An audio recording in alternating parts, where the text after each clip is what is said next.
الحمدللہ رب العالمین والصلاة والسلام علی سید الانبیاء والمرسلین وعلی آلہ واصحابہ اجمعین فقد قال اللہ تعالی فی القرآن المجید فاعوذ باللہ من الشیطان الرجیم بسم اللہ الرحمن الرحیم ان اللہ وملائکتہ یصلون علی النبی یا ایہا الذین آمنوا صلوا علیہ وسلموا تسلیما اللہم صل علی محمد وعلی آل محمد كما صليت على إبراهيم وعلى آل إبراهيم إنك حميد مجيد اللهم بارك على محمد وعلى آل محمد كما باركت على إبراهيم وعلى آل إبراهيم إنك حميد مجيد صلی اللہ علیہ وسلم۔ محترم حضرات، الحمدللہ ثم الحمدللہ، آسان سیرت النبی صلی اللہ علیہ وسلم جو بندے کی ترتیب دی ہوئی کتاب ہے اور جس کی بیسک اور ابتدائی چیزیں ہم نے پچھلی کلاسز میں پڑھا ہے، اور آج جو رسول اللہ صلی اللہ علیہ وسلم کے فور فادرز یعنی آپ صلی اللہ علیہ وسلم کے والد محترم، آپ کے ابا، آپ کے دادا، آپ کے پردادا، اور اللہ کے رسول علیہ السلام کا خود زمانہ، آپ کی ولادت سے پہلے کا جو زمانہ ہے جس کو جاہلیت کہا جاتا ہے، انشاءاللہ العزیز وہ ہم پڑھیں گے اور انشاءاللہ العزیز اس کو ہم سمجھیں گے۔ آگے بڑھنے سے پہلے میں یہ بات بتا دوں کہ آج جنرل انفارمیشن کا دور ہے، جی کے جس کو ہم کہتے ہیں کہ جنرل انفارمیشن ہے، جنرل نالج ہے کہ یہ فلاں کیا ہے، فلاں کیسا ہے۔ یہ دنیا بھر کی چیزیں ہم کمپٹیٹیو ایگزامس بھی لکھتے ہیں تو وہاں پر بھی ہمارا جی کے یعنی جنرل نالج چیک کیا جاتا ہے، اور بعض وقت ہم لوگ جو ہے ہسٹری پڑھتے ہیں، دنیا بھر کی ہسٹری ہم کو معلوم ہے۔ تو ایک مسلمان کے ناطے، ایک رسول اللہ صلی اللہ علیہ وسلم کی امتی ہونے کے ناطے، اور جن سے اس دنیا ہماری وابستہ ہے اور آخرت میں آپ کی شفاعت کے ہم امیدوار ہیں، تو اللہ کے رسول صلی اللہ علیہ وسلم کی تاریخ، اللہ کے رسول صلی اللہ علیہ وسلم کے بارے میں جو معلومات ہیں، اور ہمارے یہاں جو جی کے ہوتا ہے یعنی جنرل نالج ہوتا ہے تو وہ تو ایک ٹائم بینگ ہوتا ہے، لیکن یہ جو جنرل نالج ہے یہ ایور لاسٹ ہے، یہ ہماری دنیا میں بھی کام آنے والا ہے اور آخرت میں بھی کام آنے والا ہے۔ تو یہ بات میں اس لیے عرض کر رہا ہوں کہ ہمارے جو نوجوان نسل ہے وہ یہ کہتی ہے کہ بھئی کیا ضرورت ہے، انٹرنیٹ موجود ہے، ہمارے پاس گوگل موجود ہے۔ تو گوگل علم نہیں ہے، گوگل سبسٹیٹیوٹ ہے، گوگل نالج نہیں ہے۔ ہم امتحان کے وقت پڑھ لیتے ہیں جیسا کہ امتحان میں پاس ہونا ہے، تو اللہ کے رسول صلی اللہ علیہ وسلم سے ہمارا واسطہ تو اس دنیا میں بھی ہے اور آخرت میں بھی ہے، اور ہم اللہ کے رسول صلی اللہ علیہ وسلم کا کلمہ پڑھتے ہیں، اللہ کے رسول صلی اللہ علیہ وسلم کی نام نامی اسم گرامی کو ہم لیتے ہیں۔ تو یہ 2-3 منٹ میں نے جو آپ کے لیے ہیں وہ یہ اس لیے ضروری ہیں تاکہ ہم جو چیز پڑھ رہے ہیں یہ ہمارے لیے ایگزام سے بڑھ کے، جی کے جنرل نالج سے بڑھ کے، یہ ہمارے لیے کیپٹل ہے، ہمارا یہ ہمارا اسیٹ ہے، یہ ہمارا سرمایہ ہے، یہ ہمارے لیے دنیا اور آخرت میں کام آنے والا ہے۔ تو یہ وقت بھی جو آپ لگائیں گے، جو چیزیں آپ پڑھیں گے، یہ ہمارے لیے دین و دنیا کی سرخروئی اور سعادت کی علامت ہوگی۔ تو الحمدللہ پچھلی کلاس میں ہم لوگوں نے رسول اللہ صلی اللہ علیہ وسلم کے جو سلسلہ نسب ہے یعنی جو آپ کی فیملی ٹری ہے اس کو ہم نے حضرت آدم علیہ السلام تک دیکھا ہے، اور وہیں پر ہم نے رسول اللہ صلی اللہ علیہ وسلم کی آبا و اجداد یعنی آپ کے دادا اور پھر آپ کے دادا کے آپ کے جو تائے ہیں، چاچیاں ہیں، پھوپھیاں ہیں، چاچا ہیں، پھوپھیاں ہیں، ان کے بارے میں ہم نے کافی تفصیل سے پڑھا ہے اور سمجھا ہے۔ آج جو سلسلہ ہم لوگ پڑھنے جا رہے ہیں وہاں چونکہ حضرت ابراہیم علیہ السلام اللہ کے رسول علیہ السلام کے سلسلے نسب میں وہ بزرگ شخصیت اور ہستی ہیں، وہ پرسنالٹی ہیں کہ جہاں پر جا کر اللہ تبارک و تعالیٰ نے رسول اللہ صلی اللہ علیہ وسلم کو اتباع یعنی آپ کو فالو کرنے کا حکم دیا ہے۔ قل فاتبعوا ملت ابراہیم، کہ آپ ملت ابراہیم کی پیروی کریں۔ تو حضرت ابراہیم علیہ الصلوۃ والسلام کا اللہ کے رسول صلی اللہ علیہ وسلم کے ساتھ جو رشتہ ہے وہ تو ایک دنیاوی اعتبار سے یہ ہے کہ وہ حضور حضرت اسماعیل کی اولاد میں اور حضرت اسماعیل حضرت ابراہیم کی اولاد میں ہے. تو یہ تو ہو گیا ایک دنیاوی تعلق، یعنی خاندانی، ایک جسمانی اور پھر خونی رشتہ. اور توحید کے اعتبار سے، دعوت کے اعتبار سے، پیغام کے اعتبار سے، میسیج کے اعتبار سے حضرت ابراہیم علیہ السلام وہ شخصیت ہیں کہ جو توحید کے جو بہت بڑے داعی تھے، جن کو قرآن مجید نے حنیف کہا ہے. حضرت ابراہیم علیہ السلام سے متعلق انشاءاللہ العزیز ہم لوگ پڑھیں گے، پھر اس کے بعد حضرت اسماعیل علیہ السلام کے بارے میں. تو حضرت ابراہیم علیہ السلام کی پیدائش ار کے مقام پر ہوئی ہے، جو موجودہ عراق ہے، اور عراق میں ایک سٹی ہے ناصریہ، جو ابھی بھی ایٹ پریزنٹ ہے. تو ناصریہ جو سٹی ہے اس کے قریب میں یہ آج بھی ایگزسٹڈ ہے، یہ آج بھی موجود ہے.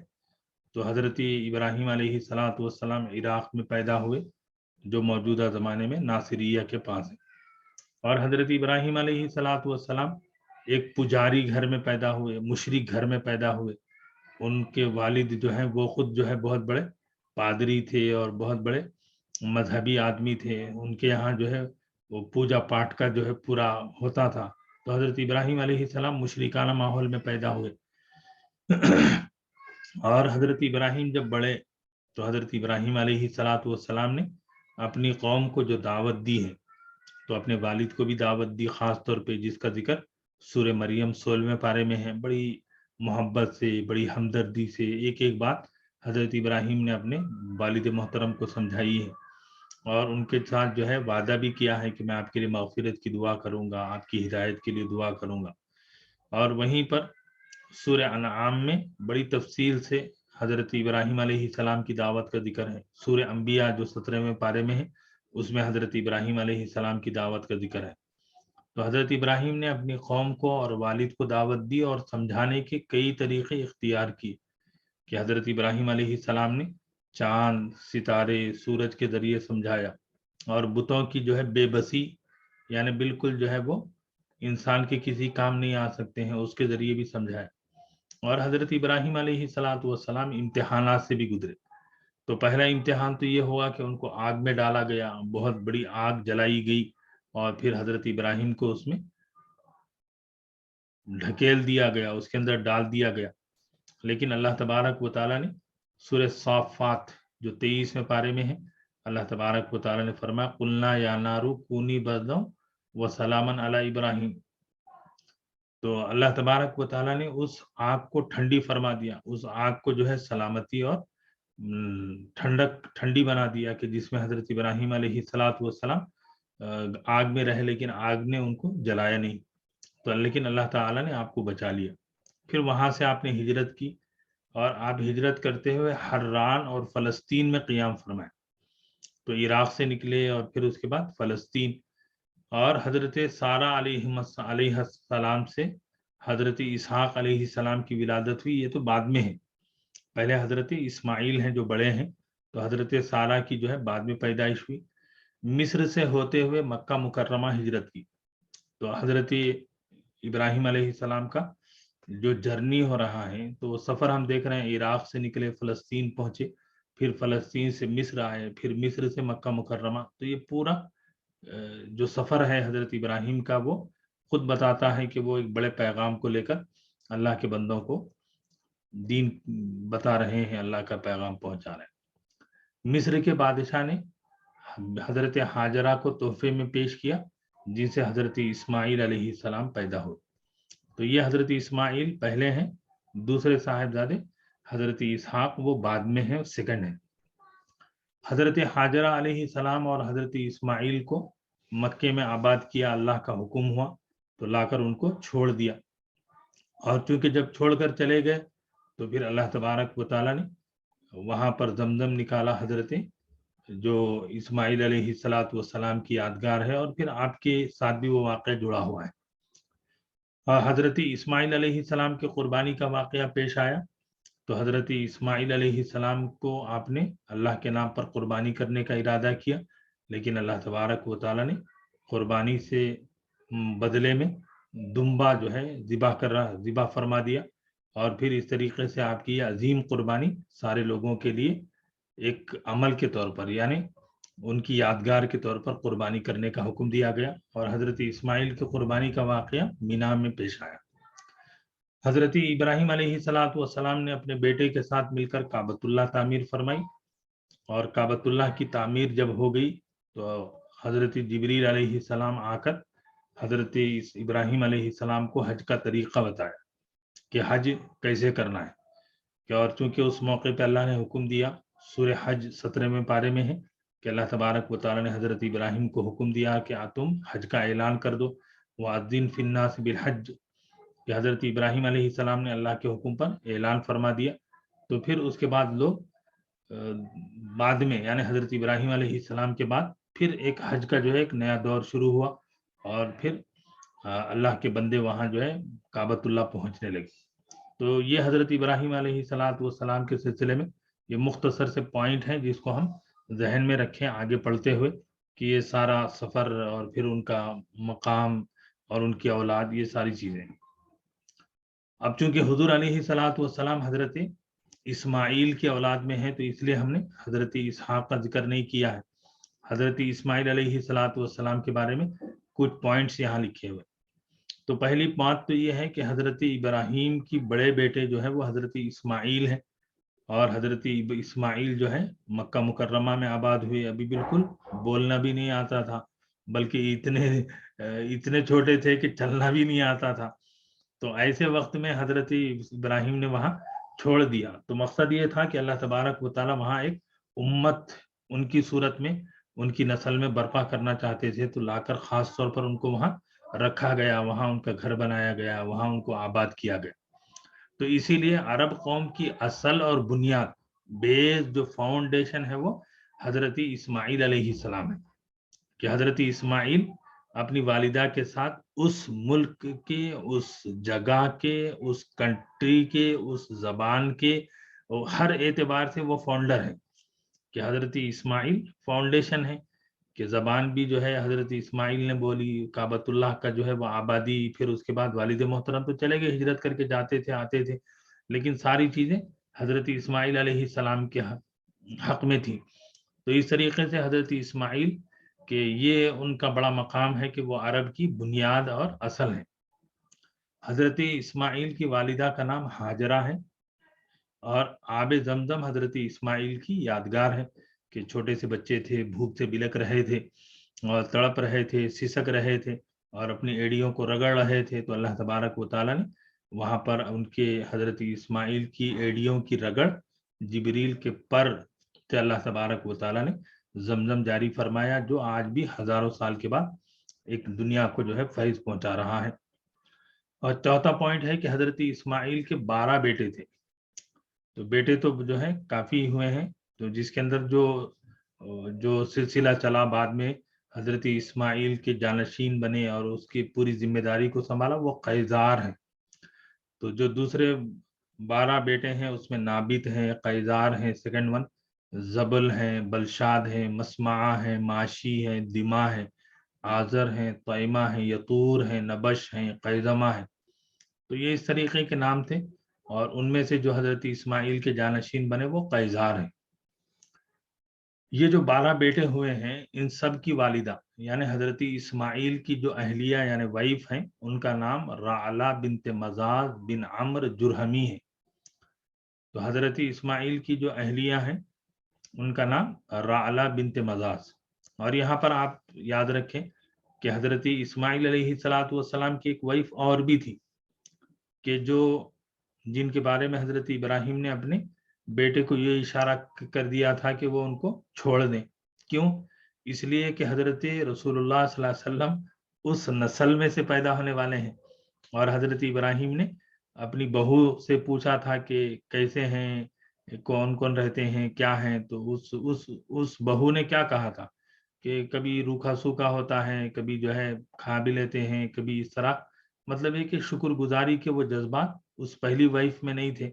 اور چونکہ اس سلسلے میں اللہ تبارک و تعالیٰ کو خاتم الانبیاء والمرسلین کو پیدا فرمانا تھا، تو اللہ تبارک و تعالیٰ نے اس اہلیہ کے بجائے یہ دوسری اہلیہ ہیں.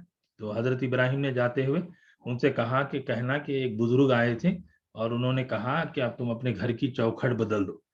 تو حضرت اسماعیل جب واپس آئے ان کی وائف نے سنایا پورا واقعہ تو حضرت اسماعیل سمجھ گئے کہ ان کے والد محترم آئے تھے اور انہوں نے یہ اشارہ کیا ہے کہ ان کو چھوڑ دیا جائے, ان کو طلاق دے دی جائے. اور چونکہ اس کے بیک گراؤنڈ میں جیسا کہ میں نے کہا کہ اللہ کے رسول صلی اللہ علیہ وسلم چونکہ اس نسل سے ہیں تو اللہ چاہتے ہیں کہ وہ بندی ہو جو شاکر ہو, جو اللہ کے صابر ہو, حالات کے آنے پر جو ہے وہ صبر کرنے والی ہو. تو یہ جو اہلیہ تھی یہ رعلہ بنت مزاز ہے. ان سے حضور علیہ الصلوۃ والسلام کا یہ سارا سلسلہ آگے ہے. حضرت اسماعیل کے سسرالی بنو جرہم تھے, جو ایک قبیلہ وہاں آ کے آباد ہو گیا تھا. تو بعد میں وہ کعبے کے متولی بھی ہوئے.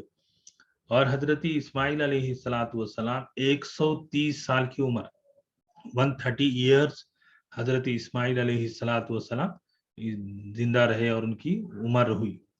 تو اس طریقے سے مختصر طور پہ پوائنٹس ہیں کہ جو حضرت ابراہیم اور حضرت اسماعیل علیہ الصلوۃ والسلام سے متعلق ہیں. اور چونکہ اسی سلسلے میں ہم لوگ آگے پڑھتے ہیں بار بار, تو یہاں ہم نے اللہ کے رسول علیہ الصلوۃ والسلام کے فور فادرز میں سے یعنی اوپر جو ڈسینڈنٹس جس کو کہتے ہیں یعنی اوپر کا جو سلسلہ ہوتا ہے والد, دادا, پردادا, تو اس طریقے سے ہم نے یہاں حضور کے والد محترم, دادا, پھر ان کے والد, تو 4 ناموں کا ہم نے احاطہ کیا ہے تاکہ مختصر طور پہ ہمارے ذہن میں یہ بات رہے کہ رسول اللہ صلی اللہ علیہ وسلم کے جو اوپر کا سلسلہ ہے ان میں سے کم یہ 4 نام جو والد, دادا, پردادا, پھر اس کے اوپر, تو یہ ان کے بارے میں ہم کو واقفیت ہونی چاہیے. تو آپ صلی اللہ علیہ وسلم کے آبا و اجداد کا تعارف, آپ کے 4 فادرز کا تعارف ہے. اصل میں بات کیا ہے کہ ہمارے پاس کہ جی کے جو میں نے شروع میں کہا جنرل نالج, کہ جنرل نالج دنیا بھر کا ہم رکھتے ہیں, اور پھر جو چیزیں آج کل ٹرینڈ چل پڑا ہے تو اس کے بارے میں لوگ معلوم بھی کرتے ہیں. امازون کیا ہے سب کو معلوم ہے کہ بہت بڑا جنگل ہے, فلاں ہے, یہ چیز کیا ہے تو ہم لوگ کیلیبار کیا ہے اس کو ہم سمجھتے ہیں. لیکن یہ جو چیزیں ہیں اللہ کے رسول سے جڑی ہوئی, تو ان کو پڑھنا, ان کو سمجھنا, یہ بھی ہماری سعادت مندی کی بات ہوگی. ابھی یہاں دیکھیے کہ عبد المطلب یہ جو حضور کے دادا ہیں, لیکن عام طور پر جو ہے ہم لوگ عبد المطلب نام سمجھتے ہیں, جبکہ عبد المطلب نام نہیں تھا. اس کی جو ہے پوری جو ہسٹری ہوئی ہے, اس کے پیچھے جو واقعہ ہوا ہے وہ ہم کو معلوم ہونا چاہیے کہ عبد المطلب کا نام شیبہ ہے. عبد المطلب کا اصل نام کیا ہے؟ شیبہ ہے. سر میں کچھ بال سفید تھے, سر میں کچھ بال جو ان کے سفید تھے, اس لیے انہیں شیبہ یعنی بوڑھا کہا جاتا تھا. اور دوسری وجہ یہ کہی گئی ہے کہ ان کو شیبۃ الحمد کہا جاتا تھا کہ ان کی سخاوت کی وجہ سے, ان کی جنراسٹی کی وجہ سے, ان کی جو ہے مہمان نوازی کی وجہ سے, ان کی جو ہے فیاضی کی وجہ سے شیبۃ الحمد بھی کہتے تھے. اب واقعہ یہ ہوا تھا کہ ان کے والد یعنی عبد المطلب کے والد کا نام ہے ہاشم, کہ ان کے والد ہاشم غزہ میں انتقال ہوا. تو اس وقت عبد المطلب اپنے ننیال مدینے میں تھے. اب یہاں دیکھیے اللہ کے رسول صلی اللہ علیہ وسلم کا ننیال بھی مدینہ ہے, اور حضور صلی اللہ علیہ وسلم کے دادا کے والد جو ہیں ان کا بھی ننیال مدینہ ہے. 7 سال تک مدینے میں رہے. کون؟ عبد المطلب. عبد المطلب مدینے ہی میں رہے. ان کے والد ہاشم کا جو ہے غزہ جو فلسطین میں ہے ابھی, تو غزہ میں انتقال ہوا. تو اس کے بعد جو ہے ان کے چچا مطلب بن عبد مناف اپنے بھتیجے کو لے کر مدینے سے مکہ آئے. تو اب چونکہ مطلب جو ہے ان کے چاچا تھے تو وہ ان کو لے کر آئے, تو لوگوں نے یہ سمجھ لیا کہ غلام ہے, تو اس لیے ان کا نام مطلب کا غلام, عبد مانے غلام, عبد المطلب پڑ گیا, یعنی مطلب کے غلام سمجھ گئے. لیکن بعد میں عبد المطلب جو ہے ہاشم ان کے چاچا مطلب نے بھی جو ہے کلیریفائی کیا, لوگوں کو بتایا کہ ایسا نہیں ہے, یہ تو میرا بھتیجا ہے, میرا جو بھائی ہاشم ان کا انتقال ہو ان کا بیٹا ہے. تو لیکن بعد میں اسی نام سے مشہور ہوئے اور بڑا انہوں نے نام کمایا اور بڑی لوگوں کے اندر مشہور ہوئے. عبد المطلب ہی کے ہاتھوں اللہ نے زمزم کا جو کنواں لاپتہ ہو گیا تھا جاری فرمایا. تو چونکہ اللہ کے رسول صلی اللہ علیہ وسلم کے ظاہر ہونے اور اللہ کے رسول کے پیدا ہونے کے سلسلہ قریب آ گیا تو اللہ تبارک و تعالیٰ نے اسی طریقے سے انتظامات بھی فرمائے کعبۃ اللہ کی طرف، اور پھر کعبے سے جڑی ہوئی جو چیزیں ہیں وہ ایک ایک کر کے لوگوں کے علم میں آتی چلی گئی. تو عبد المطلب کے جو والد ہیں ان کا نام ہے ہاشم. اور یہ چیزیں اس لیے بھی معلوم ہونا ہے ہمیں کہ ہم لوگ اپنے بچوں کے نام رکھتے ہیں، ہم کسی کا نام رکھ رہے ہیں تو ہم کو یہ معلوم ہو کہ بھئی یہ کون تھے، کیا تھے، کیسے تھے. کہ جیسے ابھی آپ نے سنا کہ عبد المطلب کا اصل نام شیبہ ہے، تو عبد المطلب کے جو والد ہیں ان کا نام ہاشم ہے. ہاشم کا نام جو ہے وہ عمرو تھا. ہاشم لقب پڑھنے کی وجہ یہ تھی کہ قحط سالی میں انہوں نے لوگوں کو شوربے میں روٹی کے ٹکڑے ڈال کر جو ایک طرح کا کھانا بنایا جاتا ہے جس کو سرید بولتے ہیں، تو وہ سرید بنا کر انہوں نے بڑی لوگوں کی خدمت کی، لوگوں کو جو ہے اس بھوک مری میں، اس جو ہے ایسے سخت وقت میں جو ہے لوگوں کی ہمدردی کی. تو لوگوں نے وہ جو بنا کر کھلاتے ہیں اس کو ہاشم کہتے ہیں. تو اسی لیے ان کا نام ہی ہاشم پڑ گیا کہ وہ جو روٹی کے ٹکڑوں کو جو ہے ڈبو کر ایک بناتے ہیں تو اس کو ہاشم کہتے ہیں. تو ہاشم جو ہے وہ اسی لقب سے مشہور ہو گئے کہ صاحب یہ چیزیں کھلانے والا. اور ہاشم جو عبد المطلب کے والد ہیں انہوں نے ایک کام یہ کیا کہ انہوں نے روم کے جو بادشاہ تھے اور پھر غسان کو جو یمن کے علاقے میں بھی جو ہے حکومت کرتے تھے، تو غسان کے حکمرانوں سے عربوں کے سفر اور ان کے امن و امان کی ضمانت حاصل کی. یعنی مطلب یہ کہ انہوں نے جو ہے کیا کہتے ہیں کہ ایکسٹرنل افیئرس پہ، یعنی جو خارجی ہمارے تعلقات ہوتے ہیں اس کے اوپر بڑی اہمیت، بڑا انہوں نے کام کیا کہ اپنے تعلقات کو دوسرے ملکوں سے، بادشاہوں سے جو ہے وہ ایکسٹرنل افیئرس کو انہوں نے جو ہے بڑے اچھے سے ڈیل کیا، اور جو ہے ہر جگہ عربوں کی جو ہے ایشورنس اور گارنٹی اور سیفٹی کے جو ہے انہوں نے جو ہے ڈاکومنٹیشن کرایا. تو یہ بڑا کام، بڑا احسان ہے ہاشم کا عرب قوم کے اوپر. ہاشم کو ان کے والد کے انتقال کے بعد مکے کی سرداری اور حاجیوں کو پانی پلانے کی خدمت کا اعزاز ملا. تو حاجیوں کو پانی پلاتے تھے، باہر سے جو مہمان آتے تھے ان کی بڑا احترام کرتے تھے. تو یہ حصہ ان کے ہاشم کو ملا ان کے والد کے انتقال کے بعد. اور ہاشم کے والد ہیں عبد مناف، ان کا نام مغیرہ ہے. والد کی زندگی ہی میں قوم کے سردار اور رئیس بن گئے تھے. تو اب یہاں پر دیکھیے کہ اللہ تبارک و تعالیٰ نے ایک ایک چیز کر کے جو ہے قریش کے خاندان میں، ان کے ناموری میں، ان کی عزت میں اور ان کے خوبیاں جو ہے اللہ تبارک و تعالیٰ نے رکھی اور اس کا اظہار جو ہے لوگوں کے سامنے ہوتا رہا. چوتھا نام ہے قصی، یعنی عبد مناف کے والد ہیں یہ. ان کا نام ہے زید. اصل میں قصی کے معنی ہوتے ہیں دور رہنے والا.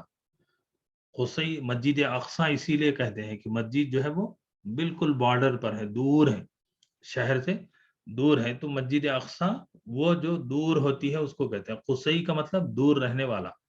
اس کی وجہ یہ ہے کہ ان کے والد کلاب کے انتقال کے بعد، ان کے قصی کے والد ہیں کلاب کے انتقال کے بعد ان کی والدہ نے ربیعہ بن حزام سے نکاح کیا تھا، اور وہ ان کو اور ان کی والدہ کو دور دراز علاقے میں لے گیا. ربیعہ کیا کیا؟ دور کہیں لے کے چلا گیا. لیکن لوگوں کو معلوم تھا کہ یہ کلاب کا بیٹا ہے. وہ بڑے ہو کر مکہ واپس ہوئے اور واپس ہو کر انہوں نے اپنے والد کا جو ہے جو اختیارات تھے وہ حاصل کی. قصی نے مختلف مقامات سے قریش کو مکے میں جمع کیا. تو یہ قصی کا کارنامہ ہے کہ قصی کا کارنامہ یہ ہے کہ قبیلے جو ہے بٹے ہوئے تھے، کوئی ادھر کوئی ادھر، کوئی دور دراز میدانوں میں یہاں وہاں رہتے تھے، علاقوں میں رہتے تھے، ان سب کو جمع کیا. اور قصی کا ایک کارنامہ یہ بھی ہے کہ بنو خزاعہ ایک قبیلہ تھا، اس سے بیت اللہ کی تولیت، یہ جو کسٹڈین شپ جو ہوتی ہے وہ انہوں نے چھین لی اور وہ انہوں نے حاصل کر لی. وہ مکے کے سردار بھی ہو گئے اور ملک کے تمام انتظامات، یعنی مطلب یہ کہ یہاں جو ان کے نیچے ہاشم جو ہے انہوں نے یہ کیا تھا کہ دوسرے جو ہے ایکسٹرنل اس کے انہوں نے توجہ دی تھی، یہاں پر جو ہے قصی نے جو ہے انٹرنل یعنی ان کے فیملی کے جو معاملات ہیں، فیملی کو جو ہے بلڈ اپ کرنا ہے، فیملی کو ساؤنڈ کرنا ہے، اور فیملی کے جو معاملات ہیں ان کو بڑے سلیقے سے انہوں نے حل کیا۔ تو یہ 4 نام اوپر تک ہم نے ذکر کیے ہیں تاکہ اس لیے کہ یہ ہم کو معلوم ہو۔ اور اب ہم آ جاتے ہیں رسول اللہ صلی اللہ علیہ وسلم کے والد محترم کے بارے میں، کہ حضرت عبداللہ جو حضور علیہ الصلوۃ والسلام کے والد محترم ہیں، اور جن کے بارے میں ہم جانتے ہیں کہ بالکل چھوٹی سی عمر میں بھی ان کا انتقال ہو گیا، اور حضور علیہ الصلوۃ والسلام جب پیدا ہوئے تو وہ یتیم پیدا ہوئے۔ لیکن حضرت عبداللہ کی زندگی میں جو واقعات پیش آئے، کہ حضرت عبداللہ کی زندگی میں جو چیزیں بڑی نمایاں تھیں، بڑی غیر معمولی تھیں، ان میں ایک واقعہ تو یہ ہے کہ عبد المطلب یعنی حضور کے دادا، انہوں نے نظر مانی تھی کہ اللہ اگر انہیں 10 بیٹے دیے تو وہ ایک بیٹے کو اللہ کے لیے ذبح کریں گے، تو یہ تو نظر مان لی۔ اور دوسری طرف یہ کہ اللہ تبارک و تعالیٰ نے انہیں 10 بیٹے دے دیے، اور 10 بیٹوں میں حضرت عبداللہ جو ہے وہ سب سے چھوٹے تھے۔ تو جب حضرت عبداللہ کی پیدائش ہوئی تو ایسے موقع پر جو ہے اب کس بیٹے کی قربانی کرنا ہے اس کا ڈرا کیا گیا، تو اس کے اندر نام جو ہے حضرت عبداللہ کا نکلا۔ تو لیکن اب ایسے وقت میں چونکہ نام نکل گیا، بھائی ایک بیٹے کی تو قربانی کرنا ہی کرنا ہے، تو اس موقع پر حضرت ابو طالب جو حضور کے تایا ہیں اور حضرت عبداللہ کے سگے بھائی ہیں، ماں شریک بھی ہیں اور باپ شریک بھی ہیں، تو انہوں نے اور حضرت عبداللہ کے سسرال والوں نے اعتراض کیا کہ نہیں، ایسا نہیں ہو سکتا، تم عبداللہ کو جو سب سے چھوٹے ہیں ذبح نہیں کر سکتے۔ تو اب ایسی صورت میں مسئلہ جو ہے الجھ گیا۔ تو اس وقت ایک وہاں ایک کاہنہ ہوتی تھی، یعنی مطلب یہ کہ جو لوگوں کو جو ہے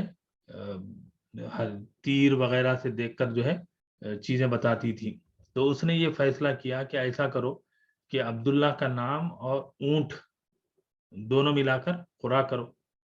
تو دونوں ملا کر خوراک کیا، تو جو ہے 10 اونٹ رکھے گئے، پھر حضرت عبداللہ کا نام بھی رکھا گیا، تو 10 اونٹ اور حضرت عبداللہ کا نام۔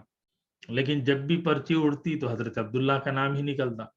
20 کر دیے گئے اونٹ، پھر بھی عبداللہ کا نام نکل، 30 40 50 60 70 80 90 100، تو 100 اونٹ کی پرچی اور حضرت عبداللہ کا نام، تو ہمیشہ جو ہے حضرت عبداللہ کا ہی نام نکلتا تھا۔